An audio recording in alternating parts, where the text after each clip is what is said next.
네, 저희가 이번 웨비나부터 티키타카 타임이라는 세션을 새로 진행하게 되었는데요. 다양한 분야의 리더분들을 모시고 말 그대로 저와 티키타카를 주고받는 그런 시간입니다. 이번 웨비나의 첫 번째 연사로 그린웨이브 벤처스의 배용준 대표님께서 자리해 주셨습니다. 네, 배용준 대표님을 소개하겠습니다. 아이고, 안녕하세요. 네, 반갑습니다, 대표님. 네. 네, 저희가 사전 질문을 이번에 신청자를 받으면서 같이 받았는데요. 네. 그 사전 질문들을 바탕으로 다양한 인사이트와 경험을 나누는 시간을 가지면 좋을 것 같습니다. 그럼 먼저 간단하게 자기소개를 좀 부탁드리고 그린웨이브 벤처스를 설립하신 배경에 대해서도 공유해 주시면 감사하겠습니다. 네, 만나서 반갑습니다. 배용준이라고 하고요.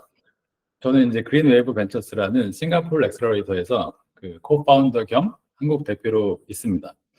저는 뭐 20년 동안 이제 그 IT에 종사하다가 뭐 개인적으로나 비즈니스적으로나 스타트업을 도와주는 일이 많이 있었는데 네.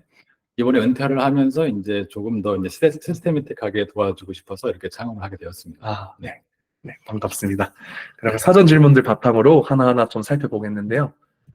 먼저 대표님께서 그린웨이브 벤처스를 최근에 설립하시기 이전에 20년간 글로벌 기업들에서 근무하시면서 어떤 경험을 해오셨는지 좀 포괄적으로 소개해 주시면 감사하겠습니다. 네, 아무래도 제 그 예전 경험이 이번 웨비나에 좀 적용될 것 같은데, 저는 20년 동안 여러 회사에 있었고, 뭐 예를 들면은 이제 IBM부터 HP, 구글 얘기하셨지만 그 당시 IBM, 뭐 구글, 뭐 애플 같은 뭐 그런 시총을 가지고 있었으니까.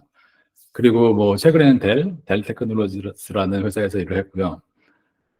저의 역할은 한국 타이틀로는 부사장이긴 한데 아시아 태평양에서 기술 영업이라는 팀을 매니징을 했어요. 네. 아시아 태평양 하면 이제 6 서브 리전이 있거든요. 보통 이제 한국이 있고요. 뭐 중국, 일본, ANZ라고 하는 이제 오스트레일리아, 뉴질랜드가 있고요. 동남아, 인디아에서 그 프리세일즈 기술 영업팀을 매니징을 했고 80명이 시스템상에서 제 아래에 있었고 제가 직접적으로 이제 P&L을 매니징하는 팀까지 하면은 한 150명 정도 매니징을 했었습니다. 네.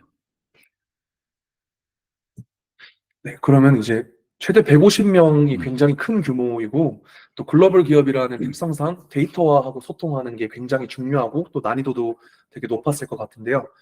아시아 태평양이라는 그 넓은 지역에 대해서 여러 배경에서 많은 팀원분들이 또 계셨을 텐데 그 팀원분들을 매니징할 때 좀 어려웠던 경험이 혹시 있으시다면 어떤 게 있을까요?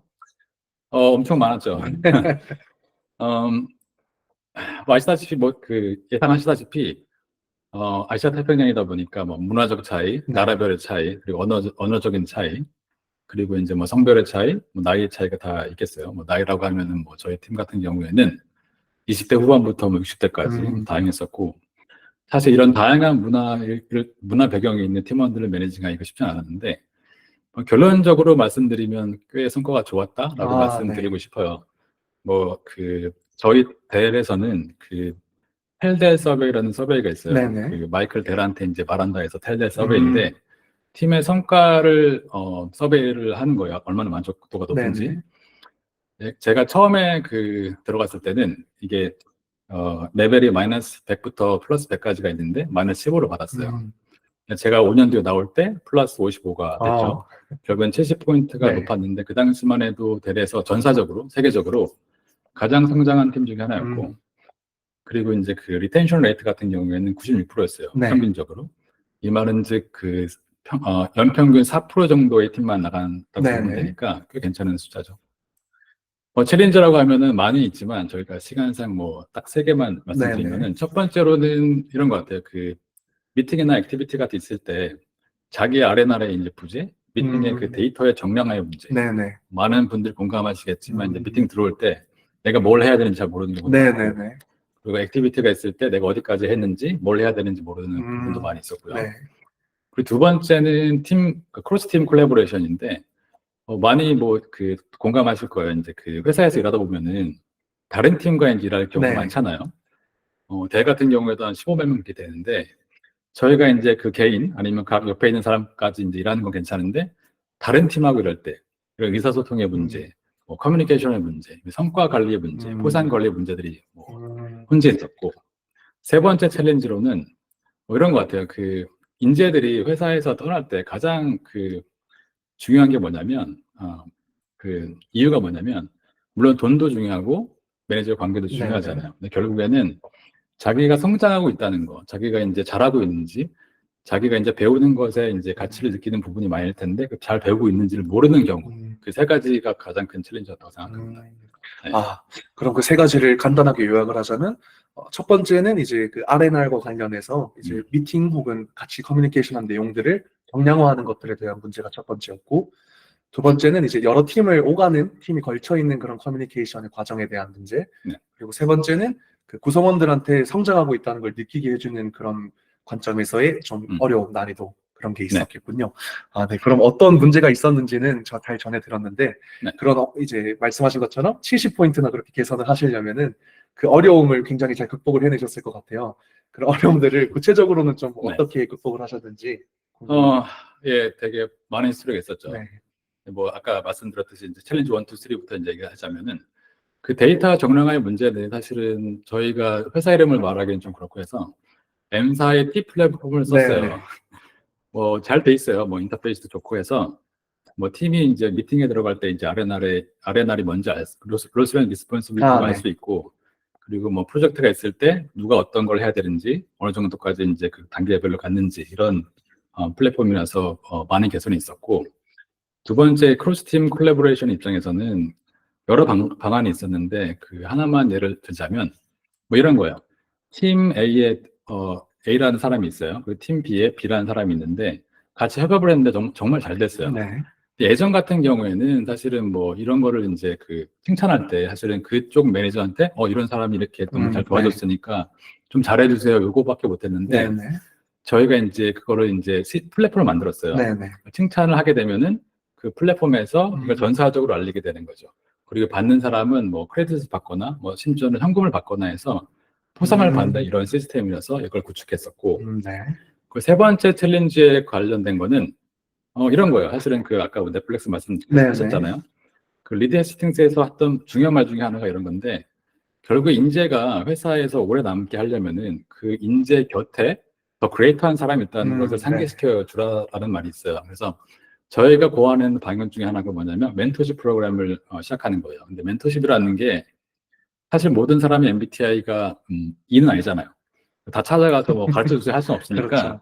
사실 저희가 플랫폼을 만들어서 매칭 프로그램을 만들었어요. 그래서 이제 프로파일이 있고 일주일에 한 번씩 30분 동안 커피톡을 만들어주는 이런 매칭 프로그램을 만들었는데 인기가 너무 좋았어요. 네. 그래서 한때는 이제 코로나 때 뭐 예산 문제로 해서 이제 문 닫은 적이 있는데 사람들이 왜 이걸 없앴냐 이거 다시 뭐 해달라고 해서 그 아우성을 칠 정도로 인기가 많아서 사실 그것 때문에 많은 그 도움이 됐었고, 네. 사실 지금 생각해보면 이게 티키타카랑 정말 방향성이 같은 거라 사실 저도 이제 글로벌 회사에서 일할 때 티키타카 알았으면은 저의 프로덕티비티, 저희 매니저의 그 피플 매니저의 프로덕티비티가 엄청 올라갔을 텐데 좀 아쉬운 면이 있어서 사실은 저희가 이제 할 게 많은 것 같아요. 네. 예. 너무 좋은 말씀 감사합니다. 그러면 그 세 가지 문제들에 대해서 결국에 제가 듣기로는 약간 관통하는 문장이 시스템을 통해서 뭔가의 개선을 좀 맞습니다. 이루어내신 게 그 부분이 좀 인상이 깊네요. 뭐 첨언을 하자면요 그런 거예요. 그 뭐 T 플랫폼 말씀드렸는데 뭐 아시다시피 많이 무거워요. 그래서 이제 팀원들도 교육도 시켜야 되고, 그리고 아까 그 포상 관리 플랫폼 말씀드렸는데 사실 이것도 저희가 W사의 어떤 그 HR 툴을 이용하려고 했었어요. 근데 그 툴 자체에서 할 수 있는데 그분들이 견적이 1밀리언이 나왔거든요. 10억이에요. 저희가 하고 싶은 게 10억인데 사실은 티켓타 같은 서비스를 사용하게 되면 좀 더 이제 그 가성비 있게 성과를 이제 낼 수 있어서 좋은 방향이라고 생각합니다. 맞습니다. 실제로도 제가 이런 대기업, 글로벌 기업들의 사례를 좀 조사를 하면서 시스템을 이제 어떤 거를 쓰고 있는지에 대해서 인터뷰를 좀 많이 해봤는데, 예를 들어서 A 기업에 근무하시는 분의 인터뷰를 할 때 B2를 쓴다 했는데 제가 알기로는 B2에 이 기능이 분명히 없거든요. 근데 그걸 어떻게 쓰고 있는지를 여쭤보니까 맞아요. 사실 기업의 규모가 큰 만큼 물론 그만큼 많은 비용이 발생을 하겠지만은 그걸 이제 자체 맞춤형 제작을 해서 사용을 하시는 경우가 훨씬 많죠. 훨씬 많더라고요. 훨씬 많죠. 그래서 그런 부분들이 스타트업의 입장에서는 사실 좀 따라하기 어려운 부분이 좀 있을 것 같고, 대신에 이제 요새 또 사스 스타트업들이 또 많이 생기니까 뭐 꼭 저희 게 아니더라도 그런 선택지들이 또 있을 것 같습니다. 티켓타가 돼야죠. 감사합니다. 네, 그러면 다음 질문인데요. 달락 대표님께서는 이제 다양한 글로벌 기업에 근무를 하셨고, 특히 또 세일즈 영역을 담당하셨는 데다가 요즘은 또 액셀러레이터까지 이제 활동을 하고 계신데, 정말 많은 기업들을 만나셨을 것 같아요. 그래서 그 기업들 중에 좀 이제 추억적으로 사라지는 기업들도 많았을 음. 거고, 지금 또 번듯하게 성공하고 성장해 있는 기업들도 많을 텐데, 만나셨던 그런 경험을 미루어 봤을 때 성장하는 기업들이 어떤 공통점이 좀 음. 있을까요? 퍼스트 포머스트로 사실은 그 공통점이라고 하면은 첫 번째로 고르는 건 사람인 것 같아요. 음, 사람, 뭐 패션 열정이죠. 창업가의 정신, 이게 가장 중요한 것 같고요. 두 번째로는 이에 대해서 이제 뭐 리딩돼서 나타나는 이제 회사의 문화들, 팀의 네네. 문화들, 팀워크, 그리고 음, 비전, 미션들이 가장 중요하다고 봅니다. 그리고 그 후에 나오는 게 뭐 프로덕트 마켓 핏이나 네네. 캠셈인 것이 첫 번째로는 특히 이제 스타트업의 얼리 스테이지 단계는 사람이 가장 중요한 것 같고 네. 가장 큰 자산인 것 같아요. 네. 대표님의 말씀을 제가 이해하기로는, 물론 이제 요새 프로덕트 마켓핏 워낙 강조되는 거고, 물론 중요하지만 없으면 안 되겠지만, 네. 스타트업이 자리를 잡고 성장해 나가는 과정에서는 그것보다 좀 근본적으로 약간 팀의 문화 혹은 구성원 각자의 역량 혹은 태도 이런 게 좀 물론 중요하다. 중요하죠. 말씀. 네. 네. 알겠습니다. 네, 그러면은 이제 방금은 좀 잘 나가는 기업, 잘 된 기업들 공통점에 대해 여쭤봤다면, 반대로 좀 한국 기업들, 나아가서는 한국 스타트업들이 놓치고 있는 것 같은 부분, 혹은 음. 이것만 좀 신경 쓰면 더 잘 될 것 같다 하는 그런 부분들도 많으셨을 것 같은데, 그런 음. 것 좀 어떤 게 있을까요? 네, 좋은 질문이에요. 그 네. 케이스 바이 케이스긴 한데 그 가장 대표적인 것 두 가지만 말씀드리면은 첫 번째로는 우선 현재 멤버의 그 아레나의 부재인 것 같아요. 로스 리스폰시빌리티 부재인데 이게 뭐냐면 사실 뭐 예를 들면 세 명이 코파운더가 창업을 했어요. 뭐 세 명까지는 좋아요. 근데 그때는 뭐 대표님이 뭐 세일즈도 하시고 네. 서포트도 하시고 개발도 하시고 뭐 여러 가지 다 하세요. 뭐 좋은데 사실은 모든 사람이 퍼펙트한 사람이 없기 때문에 이 계속 가다 보면은 뭐 10명이 되고 20명이 되면 팀이 결국엔 전문성이 떨어질 수밖에 없어요. 그건 자연스러운 거라서 다 하려다가 오히려 역행하는 그런 스타트업을 많이 봤고 두 번째는 뭐 비슷한 얘기가 한데 그래서 이제 그 아레나를 정했으면은 새로운 사람을 뽑을 때 그 많은 스타트업 대표님들이 자기와 같은 열정이 있다 보니까 비슷한 레벨, 뭐 경험이 없으신 분들을 갑자기 CMO로 이제 뭐, 등극을 시킨다든지, 뭐 네. CSO, 스트래티지 오피서로 이제 하시는 경우가 있는데, 사실 오히려 시리즈 뭐 A, B 가시다가 오히려 백워드 하시는 분들을 많이 봤어요. 사실 경험이라는 건 사실은 돈 주고 사는 게 맞다고 보고, 저희가 네. 채용할 때도 주니어, 시니어 나누는 얘기가 분명히 있는 거거든요. 네. 그래서 뭐 펀딩을 많이 받으시면은 오히려 사람 쓰는데 많이 쓰셔갖고 정말 아레나에 맞는 사람을 쓰는 게 가장 그 중요한데 좀 부족하다는 부분인 것 같아요. 첫 번째로는 현재 멤버의 아레나, 네. 두 번째로는 새로운 사람을 뽑을 때 경험 있는 그에 맞는 경험 있는 사람을 뽑아라. 이게 가장 큰 예, 개선 사항인 것 같습니다. 네. 결국 한 사람을 기준으로 그 사람이 맞는 업무든 그렇죠. 혹은 조직을 기준으로 이제 배치를 하는 차원에서든 이제 여러 가지 방면에서 이제 각각 적합한 것들을 배치를 하는 게 중요하다는 네. 그런 의미인 것 같네요. 저희에게도 사실 필요했던 조언인 것 같아서 한번 새겨 워낙에 들어보도록 하겠습니다. 잘하시니까. 네. 네, 그러면 이제 다음 질문인데요. 다음 질문은 이제 대표님께서는 이제 글로벌 기업에 입사를 하시고 일반 직원에서 부사장까지 이제 올라가시면서 굉장히 폭넓은 경험도 하시고 시행착오도 거치셨을 거라고 그렇게 생각이 됩니다. 그래서 일반 팀원이실 당시에 이제 지금의 자리에 있기까지 성장하기까지 뭔가 가장 중시하셨던 태도 혹은 네. 그런 요소들, 강점 이런 것들이 있으시다면 알려주시면 굉장히 사회초년생 분들에게 큰 도움이 될 것 같습니다. 뭐 이게 참 어려운 질문인데 왜냐면 저도 아직 배우는 사람이라 뭐 오디언스 중에 뭐 20대, 30대 있으신 분들한테 말씀드리면 제가 감히 여기 책도 있는데 그런 게 있어요. When you get here, won't get you there라는 그 제목의 책이 있는데 이게 뭐냐면 내가 여기까지 온 것은 다음 레벨까지 가는데 개런티가 되지 않는 거예요. 그 얘기는 뭐냐면 사실은 그 변화에 적응을 해야 돼요. 사람은 그게 팀원이든 뭐 중간 관리자든 대표도 마찬가지로 뭐 이런 얘기가 있잖아요. 찰스 다윈이 한 얘기인데 뭐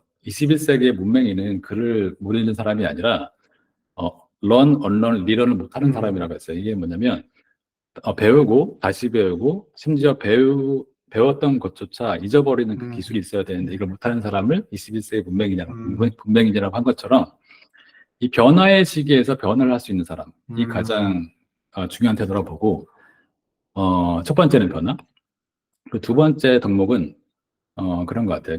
뭐 스티브 잡스가 많이 한 얘기긴 한데 커넥터 더츠라는 얘기가 있어요. 네. 저도 마찬가지로 20대 때, 30대 때 제가 뭘 하는지 잘 몰랐던 것 같아요. 막 열심히 했었는데 사실은 결국에는 이런 구절이 있잖아요. 과거의 나는 현재 내가 만든다라는 구절이 있어요. 그 얘기는 뭐냐면 내가 열심히 하는 거 정말 끈기 있게 하다 보면은 그걸 나중에 연결시킬 수 있는 해안이 결국에는 만들어지거든요. 네. 그래서 지금 하시고 있는 것들을 정말 열심히 하시다 보면은 결국에는 뭐 멀지 않은 미래에 이걸 다 연결시켜서 정말 그 넥스트 레벨의 나를 만들 수가 있다는 거. 그 두 가지가 가장 중요한 것 같아요. 네. 네. 좋은 피드백, 좋은 이제 인사이트 감사드립니다. 네, 그러면 이제 반대로 또 리더의 역할을 또 이제 많이 수행을 해오셨는데, 네. 리더의 역할을 맡으셨을 때는 또 어떤 태도, 어떤 마음가짐이 또 중요한지 이런 것도 조언을 해주시면 이제 네. 도움이 많이 될 것 제가 꼭 같습니다. 면접 보는 것 같은데. 여러 가지가 있는데 뭐 시간상 두 가지만 네. 얘기하면요. 이런 말이 있어요. 뭐 회사 아니면 팀에서 할 수 있는 게 한 원이 있어요. 그리고 자기 팀원이 할 수 있는 게 또 원이 있어요. 그러면은 그 큰 원에서 작은 원을 빼면 뭐라고 하죠? 여집합. 여집합이죠. 네. 제가 시작을 논지 오래돼갖고 여집합을 누가 하냐면 결국은 리더가 하는 거예요. 네. 그렇죠? 본인이 해야 되는데 이걸 많이 못 하시는 분들이 있어요. 뭐 시키는 거 좋아하시고 특히 한국 문화에서는 더 하시는 분들이 있는데 물론 맞는 얘기예요. 근데 처음에 할 때는 확실히 처음에 할 때는 본인이 리더 바이 example을 할 수 있는 리더가 필요하다. 리더십은 여러 가지가 있지만 그 T 리더십하고 U 리더십이 있어요. 네. T 리더십이 뭐냐면 이게 알파벳 T인데 리더가 하이 레벨에서 이제 일을 하는 건 맞는데 상황시 자기가 T 쪽으로 아래로 쭉 수직화돼서 로우 레벨을 할 수 있는 리더가 필요한 거예요. 네. 그 리더가 정말 뛰어난 리더고 존경받는 리더라 할 수 있고 그래서 리더 바이 example이 첫 번째 덕목이고 두 번째는 항상 그 중요시해도 모자른 건데 겸손이에요. 그래서 어떤 사람일지라도 혼자 성장한 사람은 없다고 네. 봐요. 그래서 그 성장할 때 도와줬던 사람들한테 항상 기빙백 하는 거, 감사하다고 표현하고 뭐 벼가 이제 다 익으면은 고개를 숙이듯이 항상 겸손한 자세가 있어야지 팀원들이 결국엔 존중하고 따라오는 그 좋은 문화가 이루어진다고 생각합니다. 네. 네. 저한테도 너무 도움이 되는 그런 좋은 말씀이었던 것 같습니다. T 리더십과 아까 U U 리더십이 리더십. 있어요. 네. 좀 재밌는 개념이네요. 네. 좋은 답변 감사드립니다. 그러면 사실 다음 질문은 약간 제 좀 사심이 담긴 제가 쓴 질문인데요.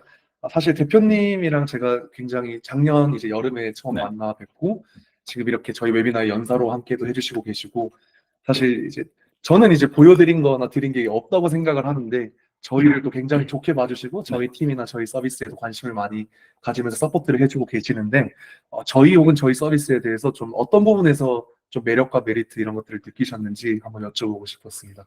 네, 당연히 무조건 처음에는 사람이죠. 제가 아까 강조했듯이 사람인데 뭐 진성성, 끈기 이런 거예요. 그래서 제가 이제 제주님 처음 뵀을 때 어디서 뵀냐면은 그 컨퍼런스였는데 컨퍼런스 끝나고 네트워킹 자리에서 제주님이 저한테 와서 이제 말을 거시는 거예요. 근데 그 당시 한여름이었는데 이 제주님이 땀이 많이 되어서 되게 많으신데 저 같았으면 이제 땀을 식히고 이제 이 사람하고 얘기를 해야지 그랬을 텐데 땀이 막 나는 와중에서도 저한테 굳이 와서 이제 막 말을 거시는 게 너무 저는 진정성 있게 느꼈고 정말 끈기가 높은 사람이라고 느꼈어요. 그래서 이 사람이 하는 일, 이 팀이 하는 일은 뭐든지 해도 잘 되겠다라는 걸 느꼈기 때문에 첫 번째는 사람.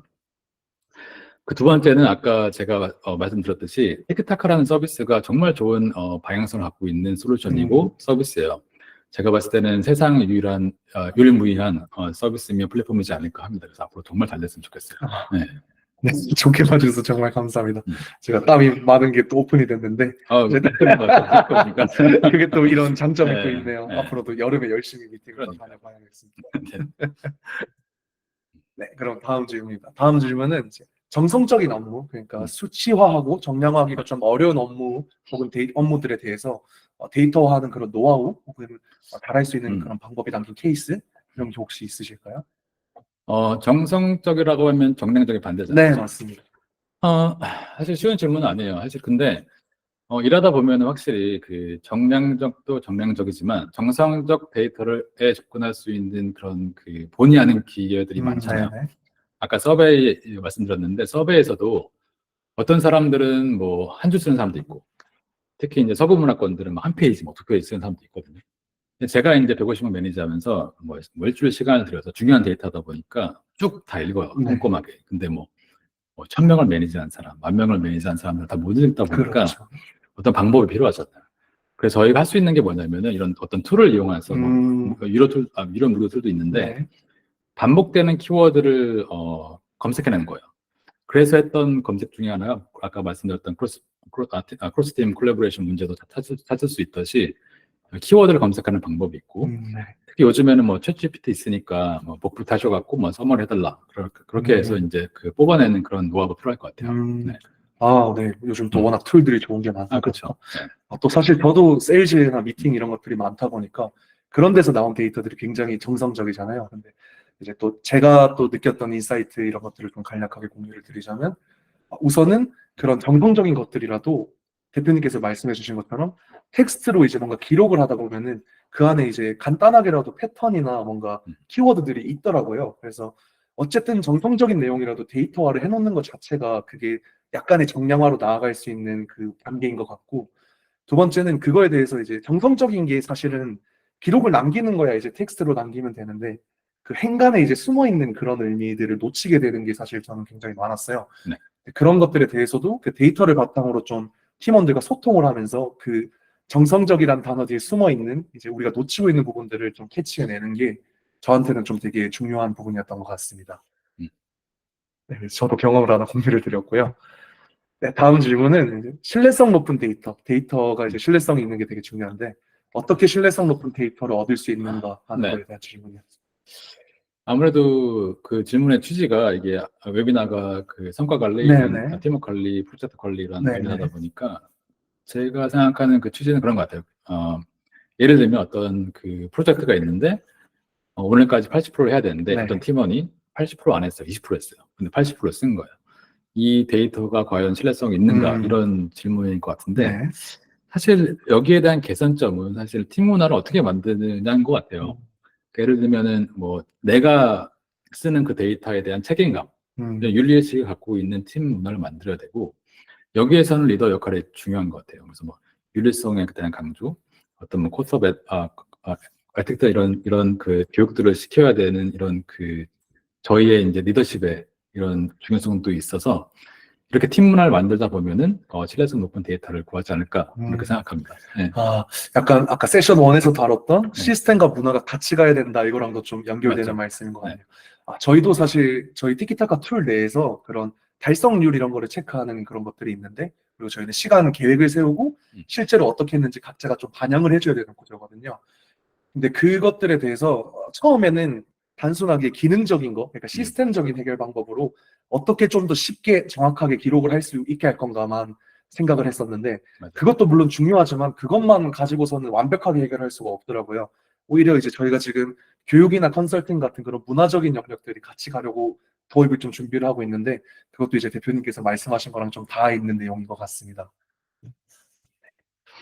네, 이제 마지막 질문인데요. 네, 이 질문은 이제 제가 함부로 변형하면 좀 의미가 희석될 것 같아서 우선 내용을 그대로 끌고 왔습니다. 제가 읽어보겠습니다. 네, 작은 회사일 때부터 자료 관리를 잘하고 싶은데 앞으로 조직 업무 구조가 이제 변할 거를 그런 걸 고려를 하면은 초반에 또 관리 체계를 너무 잡아두는 게 오히려 이슈가 될 수 있을 것 같다라는 그런 생각이 들고 있고요. 그래서 초기라면은 그걸 어떻게 시작하는 게 가장 적합할지 그거에 대한 의견을 여쭙습니다. 뭐 제 경험상에 비춰보면은 어떤 데이터든 간에 뭐 회사의 그 스케일에 상관없이 처음부터 수집을 하는 게 좋다고 봐요. 어떤 데이터든 간에. 뭐 요즘에 뭐 AI가 돌아가는데 AI도 마찬가지로 데이터가 많을수록 좋잖아요. 정확성도 높아지고. 어심션이 하나 있죠. 가정이 하나 있는데 그 데이터를 수집하는 데 대한 워크로드가 많지 않다면 뭐 예를 들면 이런 거야. 그 제주님이 세일즈 하던데 세일즈를 영입을 했어요. 근데 세일즈가 뭐 신입이에요. 그래서 어떻게 하는지 잘 몰라요. 뭐 예를 들면 세일즈 같은 경우에는 뭐 고객도 만나야 되고 콜드콜도 해야 되고 마케팅 자료도 뭐 수집해야 되고 여러 가지 일이 있는데 하고 싶은 게 이제 이 사람이 어떤 그 시간적 배분을 하는지 뭐 일주일에 한 번은 금요일에 뭐 5분이면 5분, 10분이면 10분 자기가 했던 일들을 이렇게 쓰는 뭐 데이터 수집에 대한 이런 프로세스가 있어요. 근데 뭐 만약에 이 수집하는 과정이 뭐 반나절을 걸려. 네. 그러면 사실은 그 효율성이 음. 없는 거잖아요. 근데 어느 정도 이제 시간이 많이 안 든다 하면 이렇게 좀 마이크로 매니징이라고 하면 마이크로 매니징이지만 이렇게 데이터를 그 수집하는 과정은 정말 회사 발전에 아니면 네. 개인적인 그 프로덕티비티에서 중요하다 보고, 네. 그리고 리더의 입장에서는 이게 그 사람의 성공을 위한 거니까 너한테도 중요하다라고 설득하는 과정이 필요한 것 같아요. 네. 그래서 결론은 어떤 뭐 팀의 사이즈 상관없이 데이터 수집하는 과정은 꼭 필요한 것 같다. 네. 네, 그렇게 말하고 싶습니다. 네. 네. 저희도 사실은 아직 초기 스타트업에 해당하고 이제 막 규모가 커지고 있는 와중인데요. 저희도 사실 경험이 많이 없다 보니까 이거를 또 계속 서비스가 계속 개선되고 내부 구조도 바뀌고 하다 보니까 체계를 잡는 거에 대해서 좀 많이 두려워했던 그 기분을 네. 되게 잘 공감을 하고 있는데, 사실 가장 큰 두려움이 이제 그 기회비용을 날리게 될, 이제 낭비를, 이게 필요 없는 거면 어떡할까?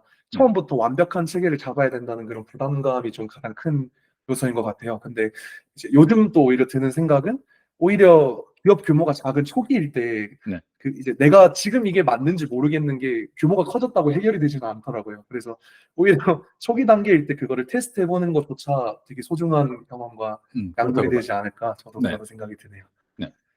네, 그러면 오늘 사전 질문으로 들어온 12가지에 대해서 모두 답변을 드렸고요. 네, 대표님 마지막으로 혹시 소감 한마디 해주실 수 있으실까요? 이렇게 자리 함께 해주셔서 이렇게 너무 고맙고요. 제가 드린 네. 말씀입니다. 그리고 사실은 오늘 그 제주님 생일이세요, 참고. 네. 맞습니다. 생일인데도 열심히 이렇게 하시는 여기까지 와서 이렇게 그 웨비나에 올인하시는 이 모습이 너무 정말 저 스스로도 많이 배웠겠다고 생각하기 때문에 앞으로 티키타카 열심히 응원하고요. 네. 정말 세계에서 정말 유일무이한 정말 큰 파워풀한 그 플랫폼이 되기를 고대하겠습니다. 네.